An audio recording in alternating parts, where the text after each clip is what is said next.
इस अनोखी कहानी की शुरुआत 22वीं शताब्दी से होती है, जहां हमारी पृथ्वी का वातावरण पूरी तरीके से बदलने की वजह से सारी इंसानी प्रजाति लगभग खत्म हो चुकी थी। पृथ्वी तो इंसानों के रहने लायक ही नहीं रह गई होती है। इसीलिए अब जो भी इंसान बचा हुआ था वो स्पेस में किसी और ग्रह पर जाकर रहने लगा था। इसी तरीके से हमें अंतरिक्ष की गहराइयों में एक स्पेसक्राफ्ट दिखाया जाता है, जिसके अंदर सी नाम की एक लड़की अपनी फादर एलेक्स के साथ मौजूद थी। सी और एलेक्स तो अपनी जिंदगी गुजारने के लिए अलग अलग प्लेनेट पर जाकर कुछ ढूंढने लगते हैं, जिससे कि वो कुछ कीमती चीजें बेचकर पैसे कमा सकें। लेकिन कुछ दिनों से उनकी हालत इतनी ज्यादा खराब थी कि उन दोनों के पास जरा भी पैसे बचे ही नहीं थे। पैसा नहीं है मतलब उन्हें खाना भी नहीं मिलेगा। लेकिन अब एक दिन एलेक्स को एक स्पेस रिसर्च सेंटर से कॉल आता है, जो उन्हें बता रहे थे कि अगर वो मून पर जाकर कुछ कीमती चीजें लेकर आ जाएंगे तब वो उसमें से 50% हिस्सा एलेक्स को दे देंगे। एलेक्स के पास तो अब कोई और रास्ता था ही नहीं, इसीलिए वो ऑर्गेनाइजेशन के ऑफर को एक्सेप्ट कर लेता है और अपनी बेटी के साथ निकल पड़ता है चंद्रमा की तरफ।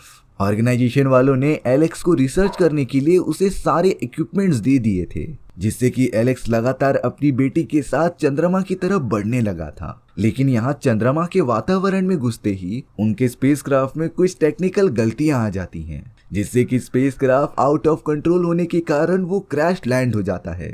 हालांकि इसमें सी और एलेक्स को ज्यादा चोट नहीं आई, पर वो दोनों कैसे भी करके अपनी टारगेटेड पोजीशन पर पहुंच गए थे।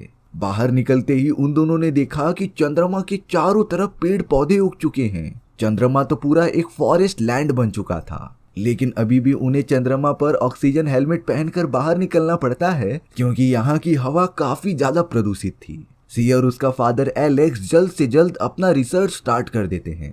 उनके पास ऐसे डिवाइसेस थे जो जमीन के अंदर हीरे और गोल्ड का पता लगा सकते थे।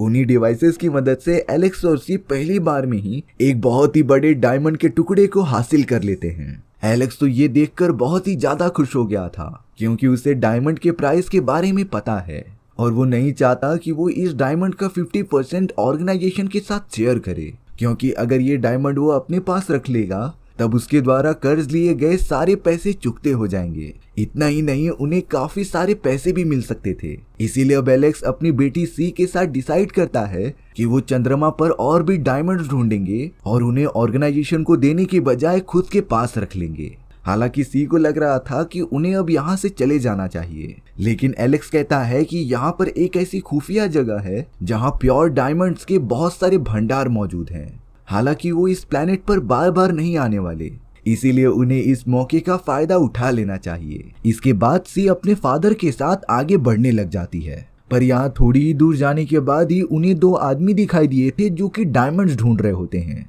उन्हीं दोनों अनजान आदमी ने सी और उसके फादर को देखकर उनके ऊपर गन तान दी थी। तब जाकर सी के फादर ये बताते हैं कि उन्हें झगड़ने की कोई जरूरत ही नहीं है, बल्कि वो सब तो मिलकर काम कर सकते थे।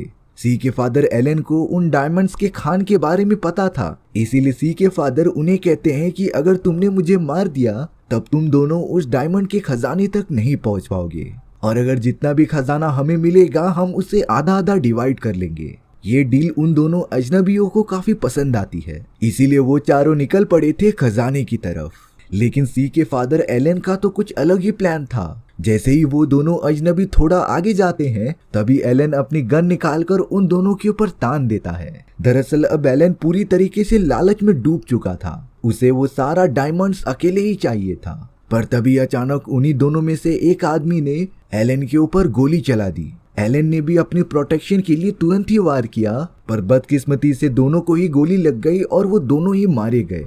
अब चंद्रमा पर सिर्फ आइजैक नाम का एक आदमी और एलन की बेटी सी मौजूद होती है। सी तो आइजैक से डरकर अपने स्पेसक्राफ्ट में जाकर बैठ गई थी, क्योंकि उसे पता था कि वो स्पेसक्राफ्ट के अंदर सुरक्षित है। सी को वहां पर फंसे हुए कई घंटे बीत गए थे, और तो और स्पेसशिप में मौजूद खाने के सामान भी धीरे धीरे खत्म होते जा रहे थे। पर यहाँ अगले ही मोमेंट में आइजैक स्पेसशिप के दरवाजे को ओपन करके अंदर घुस जाता है। सी तो बंदूक लेकर पहले से ही तैयार थी।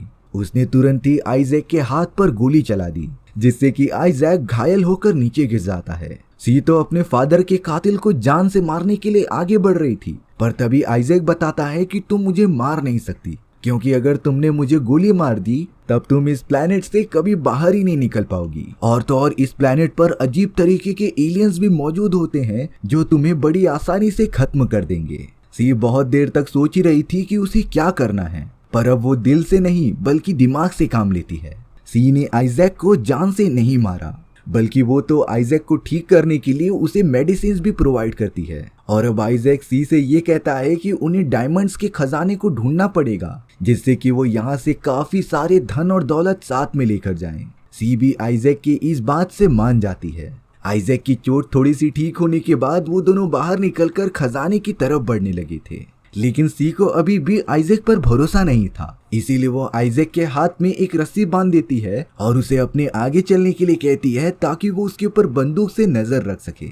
आइजैक जैसे जैसा सी कह रही थी वैसा ही कर रहा था। कई घंटों तक जंगल में चलने के बाद सी भी अब समझ गई थी कि आइजैक उसे धोखा नहीं देगा। सी समझती है कि जो भी उसके फादर के साथ हुआ वो सारी चीजें एक दुर्घटना की वजह से हुई थी।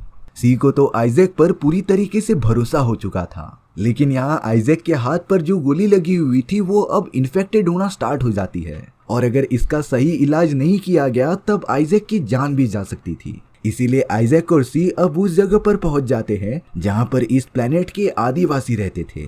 आइजैक उन आदिवासियों से अपने ट्रीटमेंट की मांग करता है। तब जाकर वो सारे आदिवासी कह रहे थे कि हम तुम्हारा ट्रीटमेंट भी कर देंगे और तुम्हें 20 कीमती हीरे भी दे देंगे, इसके बदले हमें सिर्फ सी चाहिए। दरअसल उन आदिवासियों को कुछ लड़कियों की जरूरत थी जिससे कि वो अपना जनरेशन आगे बढ़ा सकें, और अगर ऐसा नहीं हुआ तो वो सब एक टाइम के बाद खत्म हो जाएंगे। सी तो उन आदिवासियों की ये सारी बातें सुन लेती है, इसीलिए वो अपनी जान बचाकर जल्द से जल्द यहाँ से भागने लगी थी। सी जंगल के एकदम बीचों बीच पहुंच जाती है, लेकिन उसे जरा भी आइडिया नहीं होता कि वो कहाँ बच कर जाए। हालांकि आइजैक कैसे भी करके अपना ट्रीटमेंट कराना चाहता था, लेकिन वो इतना भी बुरा नहीं है कि वो सी के बदले अपनी जान बचाए। इसीलिए अब आइजैक भी सी के पीछे चला जाता है। सी से मिलने पर आइजैक ने ये डिसाइड किया कि वो उसके इन्फेक्टेड हाथ को काट कर निकाल देंगे। इस बहुत ही मुश्किल काम में सी आइजैक की मदद करती है, और अब काफी ज्यादा दर्द झेलने के बाद आइजैक का वो इन्फेक्टेड हाथ बॉडी से निकाल दिया गया था, और अब आइजैक पूरी तरीके से ठीक था। सारी चीजें नॉर्मल होने के बाद आइजैक और सी अपने डेस्टिनेशन की तरफ निकल पड़ते हैं। उन्हें कैसे भी करके डायमंड्स की उस खजाने तक पहुंचना था ताकि वो सब अमीर हो सकें। कई घंटों के सफर के बाद वो दोनों उस जगह पर पहुंच भी जाते हैं, लेकिन वहां पर तो उन्हीं की तरह और भी बहुत सारे लोग मौजूद थे जो डायमंड्स की तलाश में आए थे।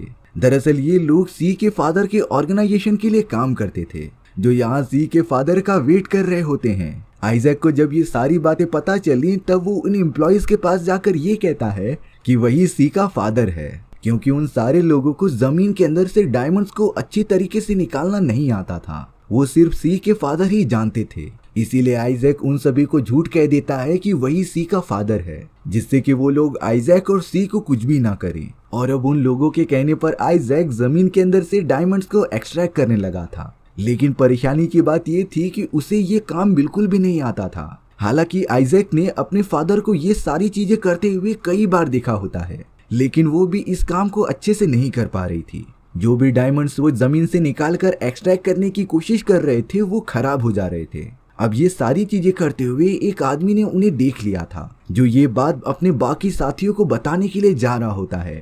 तभी आइजैक उस आदमी को पकड़कर काफी घायल कर देता है और उसे जान से मारने लगता है, क्योंकि अगर बाकी एम्प्लॉयज को ये पता चल गया कि उन्हें ये काम बिल्कुल नहीं आता तब वो आइजैक और सी को जान से मार देंगे। इन्हीं सारी चीजों के बीच आइजैक काफी ज्यादा घायल भी हो जाता है, जिसकी वजह से वो चल फिर भी नहीं पा रहा था। आइजैक ने सी से कहा कि तुम मुझे छोड़कर चली जाओ और कैसे भी करके उन एम्प्लॉयज के स्पेसक्राफ्ट में चली जाओ, जिसे तुम्हें हाईजैक करना पड़ेगा, जिसके बाद तुम इस प्लेनेट से आसानी से बाहर निकल सकती थी। लेकिन सी आइजैक को इस हालत में छोड़कर कहीं जाना ही नहीं चाहती थी। वो आइजैक से कहती है कि हम दोनों यहाँ से साथ में ही जाएंगे। आइजैक सी को समझाने की बहुत कोशिश कर रहा था कि वो वैसे भी मरने ही वाला है, एटलीस्ट तुम यहाँ से बचकर जा सकती हो। उसकी बात मानकर सी वहाँ से तुरंत ही चली जाती है, पर वो स्पेसक्राफ्ट की तरफ नहीं बढ़ती बल्कि एक मेडिकल किट को जमा करने लग जाती है। वो सारे एम्प्लॉयज जिन्हें कि यह पता चल गया था कि वो सब बहरूपीय हैं, जंगल में फैलकर सी और आइजैक को ढूंढने लगे थे। सी कैसे भी करके आइजैक के पास आकर उसका ट्रीटमेंट करने लग जाती है, और अब थोड़ी ही देर में आइजैक के ठीक होने के बाद सी आइजैक को लेकर स्पेसक्राफ्ट की तरफ बढ़ने लगी थी। उन एम्प्लॉयज का स्पेसक्राफ्ट पूरी तरीके से काम कर रहा था। इसीलिए उसके अंदर बैठकर आइजैक स्पेसक्राफ्ट को पूरा कंट्रोल करता है और सी को लेकर वहां से उड़ चलता है। कुछ ही मिनटों में वो दोनों लकीली उस प्लेनेट से दूर आ चुके थे। हालांकि उनके हाथ एक भी डायमंड्स नहीं लगा, पर उनकी जान बाल बाल बच चुकी होती है। और तो और सी और आइजैक को एक नया साथी भी मिल गया था, जो किसी बेशुमार खजाने से कम नहीं होता। और वो दोनों अपनी जिंदगी इसी तरीके से स्पेस ट्रैवल में गुजारने लग जाते हैं, जिसके बाद हमारी ये कहानी यहीं पर खत्म हो चुकी थी। सो व्यूअर्स, आपको ये स्टोरी कैसी लगी कमेंट सेक्शन में बताना भूलना मत। और अगर आपको मेरा एक्सप्लेनेशन 1% भी अच्छा लगा होगा ना, तो वीडियो को लाइक एंड चैनल को सब्सक्राइब जरूर कर देना। मिलते हैं नेक्स्ट वीडियो में। Bye bye.